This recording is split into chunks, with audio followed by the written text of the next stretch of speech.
السلام عليكم ورحمة الله. ازيكم عاملين ايه؟ يا رب تكونوا بخير. كل سنة وانتم طيبين. النهاردة بقى قلت نعمل كده روتين كده تشجيعي مع بعض، ونغسل شوية المواعين دي وندردش كده مع بعض كده في كلمتين كده. من زمان ما عملناش الفيديوهات الروتين ديت، وقلت خلاص بقى ايه. النهارده عملت اكله سهله كده وبسيطه، وعملت سمك مشوي وشويه رز وشويه سلطه، في حاجات كده خفيفه. فقلت بقى احط كمان المقطع بتاع غسيل المواعين كده عشان نشجع بعض. ويا رب اكون بشجعكم وبحفزكم كده، ويا رب اكون بفيدكم باي حاجه ولو كانت حاجه بسيطه. وطبعا يا ست الكل بقى عايزه اقولك ومش عايزه اوصيكي انك انتي لو اتفرجت على الفيديو بتاعي يا ريت بعد اذنك، يعني فضلا منك وليس امر، انك تحطي لي لايك كده على الفيديو يشجعني. وكمان تقولي لي كده كلمه تكبر الخاطر، ربنا يكبر بخاطرنا جميعا في الايام الحلوه دي. ودايما كده يا رب كل اللي نفسه في حاجه ربنا يديهاله بزياده كمان. وربنا يجعل كده ايه من دعواتنا نصيب. ويهدلنا اولادنا ويصلح حالهم يا رب، ويرزقنا كده باذن الله برزقهم في الايام الصعبه ديت. عايزه اقول لكم ان بجد بجد ربنا يعين كل اب وكل ام شايله مسؤوليه لوحدها على الظروف اللي احنا فيها وعلى الغلا اللي احنا فيه.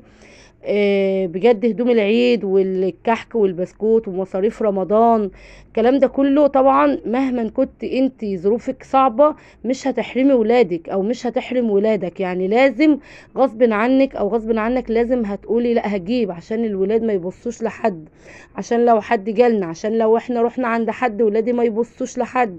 فلازم غصب عنك هتضطر انك انت تبقي حاجة عن حاجة، وتضطر انك انت تجيبي ولو حتى حاجات بسيطة مش زي اي حد، يعني حاجات بسيطة عشان ترضي الولاد.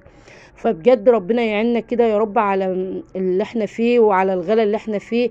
وبجد هدوم العيد صعبة جدا.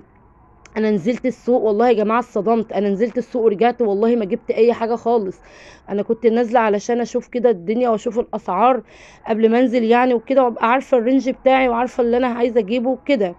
نزلت بصراحة أنا اتصدمت من الأسعار، وكمان يعني البياعين بيحلفوا حلفانات يعني تهز السماوات والأرض إن الحاجة جاية من التاجر نفسه غالية جدا. طب ليه يا جماعة؟ المفروض نقدر بعض، والمفروض إن احنا نراعي الضيقة اللي الواحد فيها، ونراعي الناس ونراعي بعض كده، ونرحم نرحم بعض عشان ربنا يرحمنا.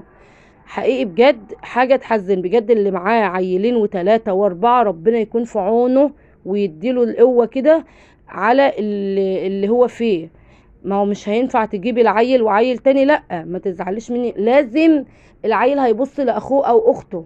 أكيد أكيد العيل لازم هيبص لأخوه أو أخته، عشان تجيبي لازم تجيبي للكل، لا إما ما تجيبيش لحد خالص. طبعا كلنا متفقين على الكلام ده.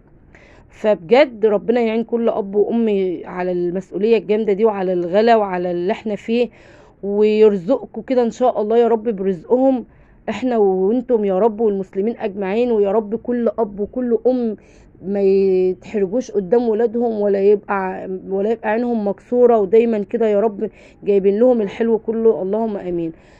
ادعي وقولي يا رب، وان شاء الله ربنا والله العظيم بيجيب يعني بيوسعها وبيرزق من حيث لا تحتسبي. بتبقي قاعده عارفه ان كل حاجه مفيش لا من هنا ولا من هنا عارفه تجيبي، وفجاه ربنا بيفرجها والله العظيم من حيث فعلا لا تحتسبي. هو انت ارمي توكلك عليه وارمي حمولك عليه، وصدقيني محدش هيقدر يحللك ولا يقدر يعملك اي حاجة غير ربنا سبحانه وتعالى. بس ادعي بيقين، وصدقيني ربنا هيكبر بخاطرك انت وولادك جبرا، يعني حلو قوي قوي بقد قدرته وعظمته. فبجد ربنا يا رب يعيننا، وربنا يقوينا ويعدي الايام دي على خير، ونجيب لهم كل اللي نفسهم فيه يا رب. ودايما بقول الكلمة دي يا جماعة، والله بقولها لولادي وبقولها لأي حد. اي عيل لما ابوه وامه يجيبوا له حاجه بلاش ان انت تتبطر، بلاش ان انت تقول لا مش عاجبني، لا مش عايزه، لا انا صاحبي عنده، لا انا صاحبتي جايبه. يا جماعه لازم نساعد بعض، ولازم نعود ولادنا على القناعه.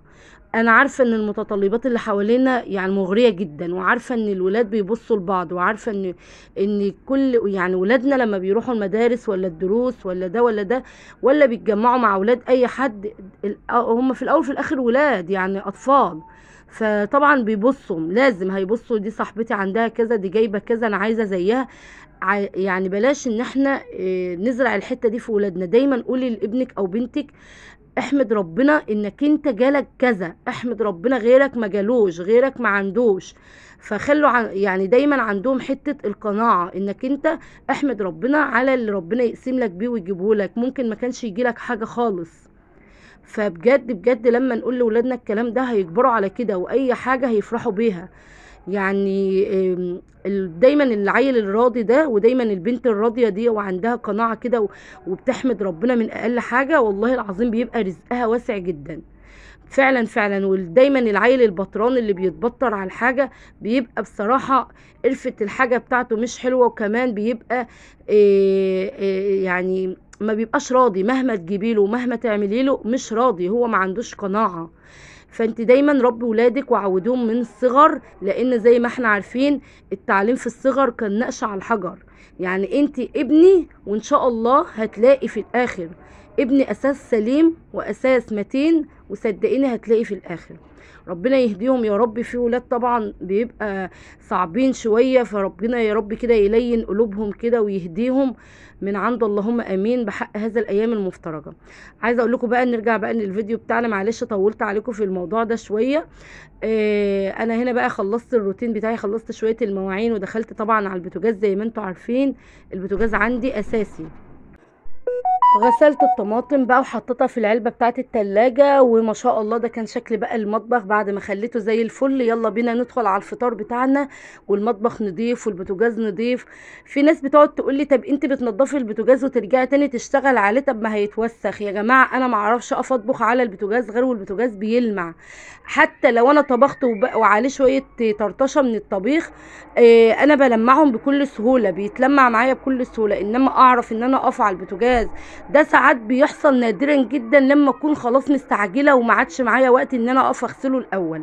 وانا دايما اصلا بوتاجازي ببقى سايباه نضيف، يعني نادرا جدا لما اقف على البوتاجاز وهو فيه متوسخ او اي حاجه. هنعمل بقى شويه رز بشعريه كده حلوين كده زي ما انتم شايفين كده، الشعريه اخدت اللون الذهبي الحلو قوي ده. وهبتدي بقى ان انا انزل بالرز والملح، اظبط الملح بتاعي وافضل اشوح بقى في الرز لحد لما اسمع صوت الطشطشه دي. عايزه اقول لكم ان الحركه دي بتخلي الرز مفلفل قوي، وبيكون متغلف كده بالزيت حلو قوي، غير لما تحطي الرز وتنزلي بالميه على طول. ده بيفرق في طعم حتى الرز، والرزايه كده بتبقى مفلفله وحلوه قوي. هحط اهو الملح بتاعي. معلش اعذروني صوتي متغير شويه عشان تقريبا داخل عليا دور برد شويه او حاجه، وكمان فجاه زوري وجعني، معرفش ايه من ايه وايه اللي حصل. بس بيقولوا ان في الجو اليومين دولت شويه فيروسات كده بسبب الحراره اللي علت مره واحده، وبيقولوا كمان هتنزل مره واحده. فبجد ربنا يا رب يعافينا والحمد لله على كل حال. فاعذروني لو صوتي متغير شوية ولا حاجة. ربنا يشفي يا رب كل مريض. خلاص كده شوحت الرز كويس قوي مع الشعرية وفي الزيت، وهنزل بقى بمقدار المية بتاعي، وكده يبقى الرز خلاص جهز معانا. الاكله سهله وبسيطه، بس انا حبيت اشاركها معاكم برضو، ممكن تكون فكره من ضمن الافكار اللي كل يوم بنحتار هنتغدى ايه، هنفطر ايه، النهارده هناكل ايه. بجد في رمضان احنا بنبقى خلصنا كل الاكل، يعني احنا خلصنا كل الاكلات، فبنبقى محتارين امبارح عملت كذا. هو في ايه يا جماعه؟ هو الوقت كل الرسائل جايه في وقت واحد. كنت بقول لكم ايه؟ اللهم صل على النبي. بقول لكم ان خلصنا كل الاكلات وبجد بنزهق، ما عدناش عارفين نجيب ايه وناكل ايه، برغم ان الايام هي يعني ايام كل يوم بناكل وبنشرب ومفيش اي تغيير، بس هي الاكل دايما فيه حيرة. معايا بقى هنا سمك يعني ورز بشعرية، يعني لازم جرجير وبصل اخضر كده والسلطة اساسية بقى، السلطة دي اساسي. السمك لازم جنبه طبق سلطة كده بمية السلطة كده، بتبقى حاجة كده ما شاء الله، فبتبقى حلوة قوي جنب السمك وبتأكل.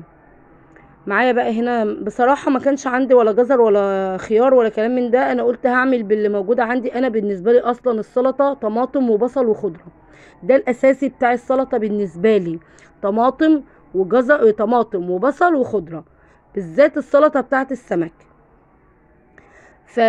فبكتفي بيهم، ولما بيكون في خيار او جزر بضيفهم، يعني هي قيمة غذائية في الاخر زيادة يعني.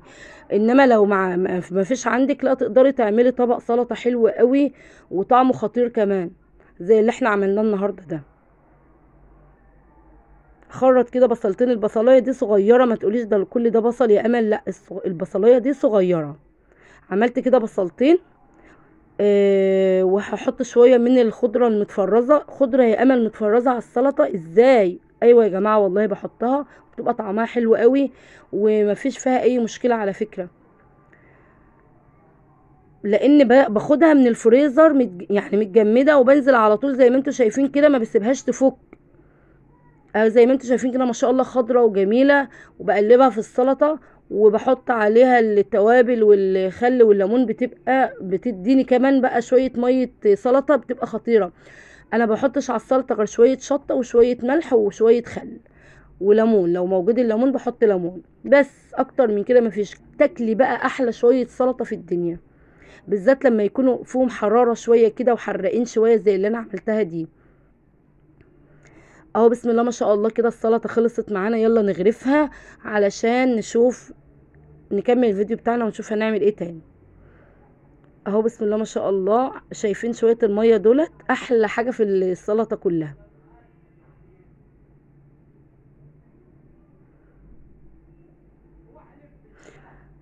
يلا بقى نقدم الاكل بتاعنا ونشوف.